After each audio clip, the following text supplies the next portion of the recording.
भारतीय आज बात करेंगे कुछ मजदूरों के बारे में। हमने काफ़ी कुछ मंजर देखा है, मजदूर कैसे अपने घर गए, लेकिन एक राज्य ऐसा है जो चाह रहा है कि मजदूर जो है वापस आए उनके राज्य में काम करने के लिए। यही वजह है कि हमारे साथ जुड़ रहे हैं पंजाब के वित्त मंत्री साहब मनप्रीत बराड़ साहब। आपका बहुत बहुत शुक्रिया सर, आपने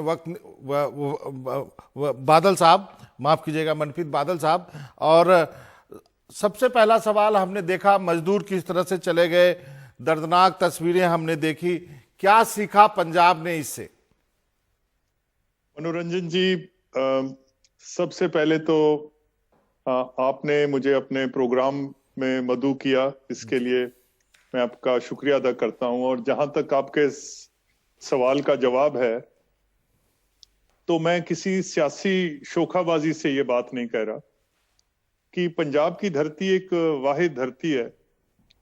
कोई अनजाने में कोई पंजाब की धरती पे कोई भूखे पेट सो गया हो तो उसकी तो मैं कोई गारंटी नहीं देता, पर जानबूझ के एक भी आदमी पंजाब में, ये धरती माँ है जो सारे हिंदुस्तान का पेट भरती है, और यहाँ पर कोई भूखा, चाहे वो देसी है या परदेसी है, वो भूखमरी से या उसको तनख्वाह नहीं मिली, वेतन नहीं मिला, इसकी वजह से नहीं गया।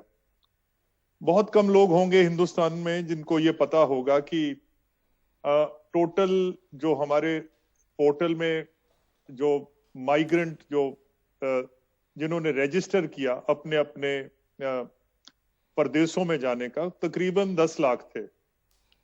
पर जब जाने की बारी आई तो सिर्फ 5 लाख गए, 5 लाख रुक गए। परसों भी एक जालंधर से ट्रेन चली थी, 1800 की कैपेसिटी थी और सिर्फ 300 आदमी उस पे चढ़े। कहने का मतलब है कि जैसे पंजाब के लोगों का रवैया जो है वो वसी है, पंजाब के लोगों का दिल भी बहुत वसी है। और मुझे नहीं लगता कि ये इस लॉकडाउन में भी जो हमने टीवी पे मंजर देखे, और मुझे लगता है जिस दिन मेरा इस दुनिया में आखिरला दिन होगा, उस दिन भी ये नहीं भूल पाएंगे कि एक औरत स्टेशन पे उसकी मृत्यु हो गई और उसका एक छोटा सा 2 साल का बच्चा अपनी माँ की वो बाजू को खींच रहा है, भी चल माँ घर चलें। बहरहाल पंजाब में ये सीन जो है वो नहीं हुआ। और हमारे जो बुजुर्ग हैं वो हमें ये बताते हैं कि जब 1947 में जब तकसीम हुई थी मुल्क की, पंजाब की, तो जो काफिले चलते थे वही काफिले एक बार फिर याद आ गए कि हिंदुस्तान की कोई सड़क नहीं है, कोई शाहराह नहीं है जिस पे लोग भूखे प्यासे अपने बच्चों को अपने ट्रंक सिर पे उठा के। बहरहाल पंजाब में हमारा जो यहाँ पर एक्सपीरियंस है इसके बिल्कुल विपरीत रहा है। जी सर, आप चाहते हैं कि अब जो कुछ हमने देखा, जो कुछ आपने बयां किया, बहुत ही संजीदा तरीके से, कोई पॉलिटिशियन इतनी संजीदगी से इस चीज़ को बयान नहीं कर सकता। मैं आपका शुक्रिया अदा करता हूं, जो आप में जज्बा है। पॉलिटिशियन होने के बावजूद भी लोग कहते हैं कि पॉलिटिशियन के दिल नहीं होते हैं, लेकिन क्या आपको लगता है कि सेंटर लेवल पे या स्टेट लेवल पे अब मजदूरों के पॉलिसी में बदलाव लाने की जरूरत है? हमको उनको एक सीरियसली लेना पड़ेगा। साहब देखिए, मुझे लगता है वो एक हिंदी का मुहावरा है कि छोटा मुंह और बड़ी बात, और छोटा मुंह बोल रहा है। मुझे लगता है कि जो हमने टीवी पे वो सारे जो देखा हिंदुस्तान में, ये जो बयानियां और ये जो मंजरनामा, तो ये तो वाकई एक पाप हो गया। और इसमें मुल्क को शर्मिंदगी, हमारे लिए ये बाहैसियत कौम एक शर्मिंदगी का बाइस है, और आगे से ये कभी नहीं होना चाहिए। और मुझे लगता है कि ये टोटल जो सिचुएशन है हमसे जाने अनजाने में मिस हैंडल हो गई। तो कोई तो नीति बनाएंगे सर, चाहे सेंटर बनाए, कोई तो गाइडलाइन होनी चाहिए। अब पहले हमने एक्सपीरियंस नहीं किया था, 47 में जैसे आपने कहा कि आपके बुजुर्ग बोलते हैं, लेकिन अब हमने एक्सपीरियंस किया तो कुछ तो ठोस लेके आइए। बिल्कुल, कोई ना कोई इसके जिसको अंग्रेजी में SOP बोलते हैं वो होने चाहिए कि जहां भी कोई आदमी अपनी मजदूरी करता है या मुलाजमत करता है तो कोई गारंटी तो जरूर होनी चाहिए। और जिस तरह से यकदम और यकमुश्त तो लॉकडाउन हो गया और लोग जो हैं जहां जहां बैठे थे एक किस्म के बेबस हो गए। ये बेबसी जो है और एक एटमी ताकत हो, हिंदुस्तान एक एटमी ताकत है, पर एक एटमी ताकत अपने बच्चों का, ये हमारे बेटे बेटियां जो अब रोटी के लिए दूसरे स्टेट्स में जाके बैठे थे, और एक एटमी, मैं मानने के लिए तैयार नहीं हूं कि एक एटमी ताकत के पास ये ताकत नहीं है कि उनको महफूज अपने गांव या अपने घरों तक पहुंचा सके। एटमी ताकत ही नहीं है सर, चंद्रयान भी भेजता है भारत। मरीख में भी भेज रहा है, चंद्रयान भी भेज रहा है, बट ये हमसे ये सख्त लफ्ज है, मैं सख्त लफ्ज कभी बयान नहीं करता, पर मैं समझता हूँ ये नालायकी एक किस्म की हो गई कि हमारे बच्चे बेटे बेटियां हैं भारत माँ के,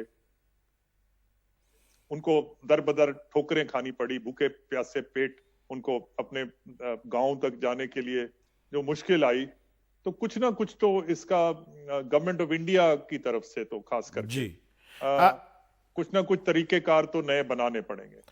अब जो है स्थिति यह है कि मजदूर वापस भी लौटना चाहते हैं और पंजाब के इंडस्ट्री मिनिस्टर ने कहा है कि ट्रेनें चला चाहिए मजदूरों को वापस लाने की। तो अब क्या व्यवस्था करना के लिए सोच रहे हैं आप लोग? सब हमें तो देखिए, जो पंजाब की खुशहाली और तरक्की है उसका जो एक किस्म का, जो पंजाबी में बोलते हैं, जो उसका सेहरा है वो तो यूपी और बिहार को जाता है। यूपी और बिहार का जो पसीना, झारखंड का पसीना था, वो पंजाब की धरती पे उसको ठंडा किया उस पसीने ने, और इसी वजह से पंजाब खुशहाल हुआ। और हमें, जैसे आपने इंडस्ट्रीज मिनिस्टर हमारे मिस्टर श्याम सुंदर अरोड़ा हैं, छोटी उम्र है बट अकल में बहुत बड़े हैं, उन्होंने रेलवे मिनिस्टर को भी खत लिखे हैं कि हिंदुस्तान में तो ट्रेन चल रही है माइग्रेंट्स को अपने गांव छोड़ने के लिए, हमें वहां से टेलीफोन आ रहे हैं कि हमने पंजाब वापस परत के आना है। और खास करके हमारे जो एग्रीकल्चर की लेबर थी, और हम पंजाब में जो MSME सेक्टर बोलते हैं जो, वो बहुत बड़ा है, खास करके लुधियाना में। आपके शायद सुनने वाले ये ना जानते हो कि हिंदुस्तान के जो 90% बाइसिकल बनते हैं वो पंजाब में बनते हैं, 70% जो ट्रैक्टर हैं वो पंजाब में बनते हैं, 90% जो होजरी का सामान है, ये स्वेटर वगैरह, ये पंजाब में बनते हैं। तो हमें तो इस लेबर की बड़ी शिद्दत से जरूरत है, और हमने कुछ अपने लेवल पे सरकार ने बसें भेजी हैं। अगर ट्रेन नहीं पहुंच रही तो चलो बस में तो आ सकते हैं, हम बस से उन जो यात्री हैं उनको वापस लेके आ रहे हैं। और बहरहाल हमारा बिहार और यूपी और तमाम हिंदुस्तान से जो भी यहाँ, क्योंकि ये जो पंजाब की धरती है एक ऐसी धरती है कि जो भी इस धरती पे आता है उसको इस किस्म का सुकून महसूस होता है जैसे एक बच्चे को अपनी माँ की गोदी में महसूस होता है। तो यहाँ पर कभी भी वो जो हमारे रवैये हैं, कोई प्रेजुडिसेस नहीं है। यहाँ पर लंगर वगैरह की बड़ी पुरानी प्रथा है जी। तो लोग पसंद करते हैं कि अगर कमाई करनी है तो चलो क्यों ना पंजाब में। तो आपने एक, हमें ये भी बादल साहब, आपने एक बड़ी बात कही कि ट्रेन का आप इंतजार नहीं कर रहे हैं, आपने अपनी बसेज भेजी हैं प्रवासी मजदूरों को लाने के लिए। आज ही 3 बसें झारखंड से पंजाब आई हैं।